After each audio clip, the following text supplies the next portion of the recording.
What is a game? This is the question that I'm hoping to answer in this speech. But why does it matter? Aren't games just games? I don't know, is a table just a table? Is a building just a building? Is Tim Hortons coffee just coffee? Is a person just a person? Stories and games are too often viewed as just entertainment. But why are they entertaining? Why do we like or not like something? Originally, I was going to do a speech on video games, trying to tackle the myths that surround them, as well as presenting how I see them.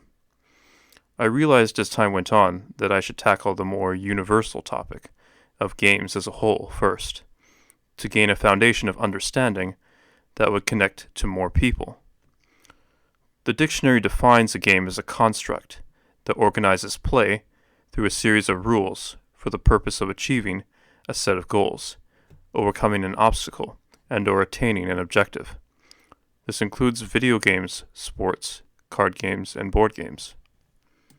So, why do we like games? As kids, we seem to have this natural ability to use our imagination to turn things into games or stories. I recall a young niece of mine taking my martial arts color belts, making a game out of playing with them. I believe that play prepares us as kids for work as adults. But does that mean that games are only for kids? Of course not. There are plenty of adults that get really into games. Many people see this as a problem, because there are people that shirk responsibilities due to being so into a game or type of game. They will see these people as juveniles or kids, unless the person manages to make it into a career. I think that is the wrong way to look at it. Rather, there is something about these games that is motivating people to play them. And that is the key here. Gamification is the process of using game design to make that activity more engaging, fun, and productive. There is an increasing number of teachers and people that want to use gamification to make education more engaging. After all, games by their nature are interactive, requiring the player to use the knowledge or skills they currently have to win. Their skills are put to the test, which helps memory retention. I'd even say that the keys to productivity are in game design. Perhaps a better question is, why do people get so into games? Typically, it's guys that get particularly competitive in trying to win, to prove or showcase their strength. Yes, women also have gotten really into games, but I'm highlighting men because many of these games started as war games, and they still are to some extent. Football, for example, is battlefield tactics. Chess is a war strategy game.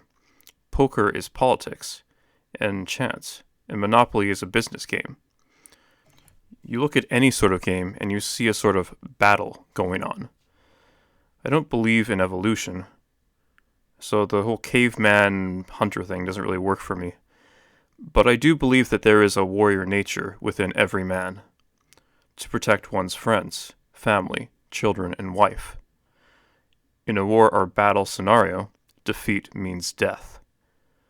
Death of you and your loved ones. In that situation, you have to win. War games allow us to test our mettle against others. When men face off against other men and see each other's strength for themselves, a peculiar sort of bond happens and grows, like that of war buddies. I believe men desire to feel the rush of battle and danger in order to feel alive, test their skills, and make friends.